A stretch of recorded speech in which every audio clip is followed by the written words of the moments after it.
अब हम अमेरिका स्वतंत्रता संग्राम संबंधी बातचीत के इस चौथे हिस्से में और अंतिम हिस्से में अमेरिकी स्वतंत्रता संग्राम के परिणामों और महत्व पर चर्चा करेंगे। हमने देखा कि किस तरह से अमेरिकी स्वतंत्रता संग्राम आधुनिक युग की एक युगांतकारी घटना थी। जैसी घटना थी वैसे ही इसके परिणाम भी सामने आए। सबसे पहला और महत्वपूर्ण परिणाम यह था कि अमेरिका के जो 13 उपनिवेश अपनी आज़ादी की लड़ाई लड़े थे, उस लड़ाई के सफल अंत के बाद 13 उपनिवेशों ने जिस एकता और संगठित रूप से लड़ाई लड़ी थी, उसी के अनुरूप अपने आप को एक संगठित और स्वतंत्र राष्ट्र के रूप में पाया। अर्थात अमेरिकी स्वतंत्रता संग्राम के परिणाम स्वरूप अमेरिकी उपनिवेशों ने मिलकर अपने आप को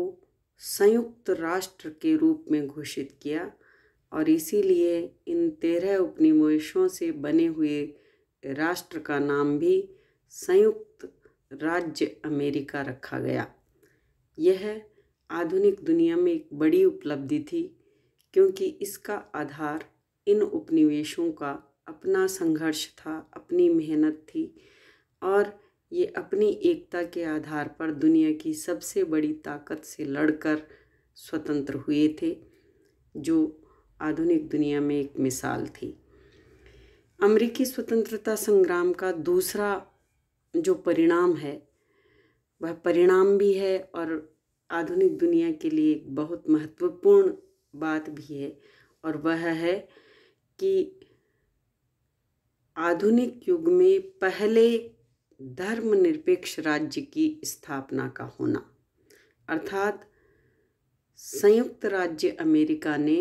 स्वतंत्र होकर अपने आप को धर्मनिरपेक्ष राज्य घोषित किया। धर्मनिरपेक्ष राज्य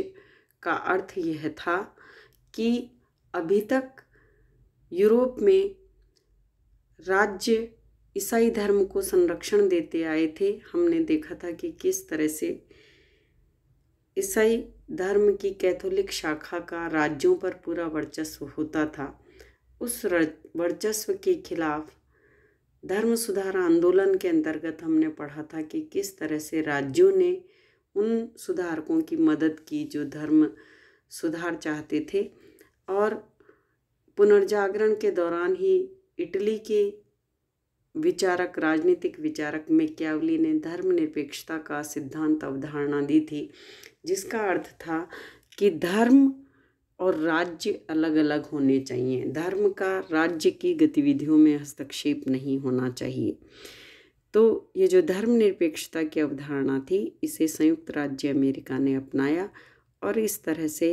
एक स्वतंत्र, लोकतांत्रिक, धर्मनिरपेक्ष राष्ट्र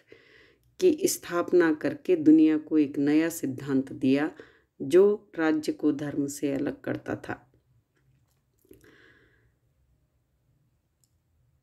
ब्रिटेन की हार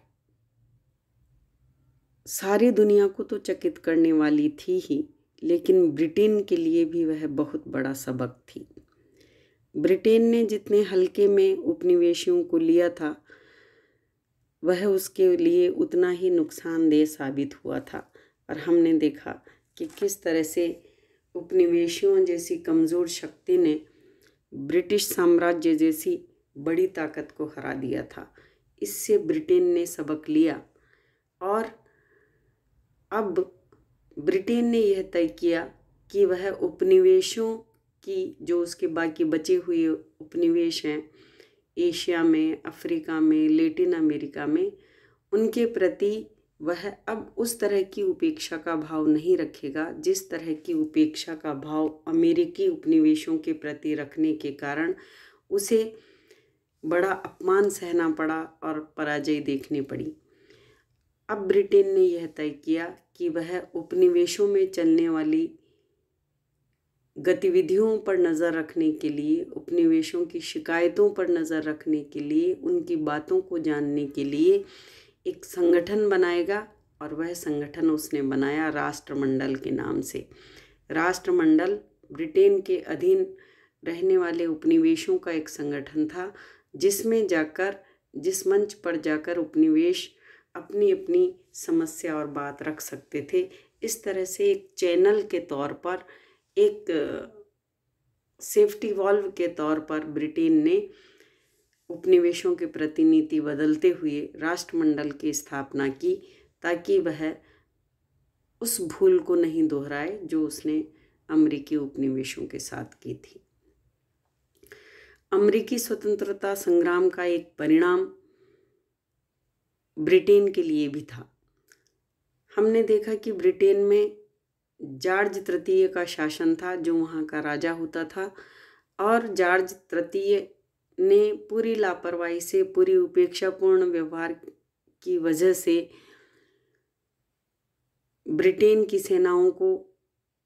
अमेरिकी उपनिवेशों के सामने हराया था। ब्रिटेन में हमेशा ही बहुत लंबे समय तक राजा और संसद के बीच शक्तियों को लेकर संघर्ष की स्थिति रही। उसमें कभी राजा प्रभावी होता था, अधिक मजबूत होता था, और कभी संसद।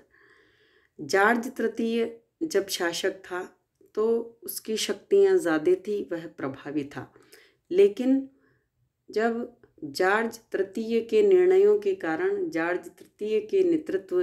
के कारण, उसकी प्रभावशालीता के कारण, उसके द्वारा लिए गए निर्णयों और नीतियों के कारण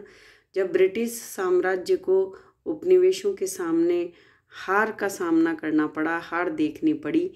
तो इसके बाद ब्रिटिश संसद उस पर हावी हुई और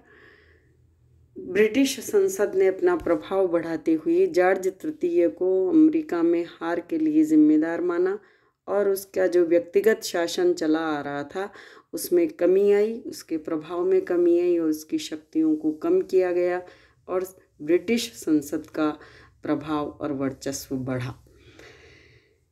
एक और ऐसा परिणाम है जिसने केवल अमेरिका को नहीं बल्कि यूरोप के दूसरे देशों को भी प्रभावित किया,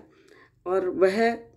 परिणाम यह था जिसमें अमेरिकी स्वतंत्रता संग्राम का महत्व भी सम्मिलित है। वह यह था कि जिस तरह से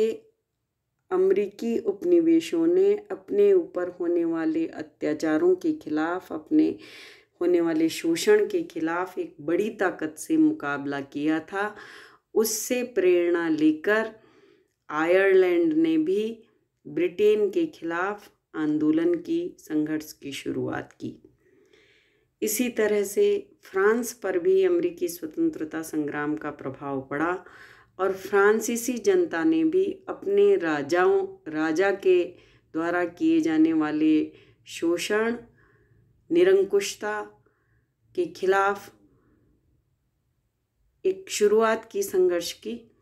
और इस तरह से अमेरिकी स्वतंत्रता संग्राम यद्यपि निहायत ही अमेरिकी उपनिवेशों का अपना संघर्ष था,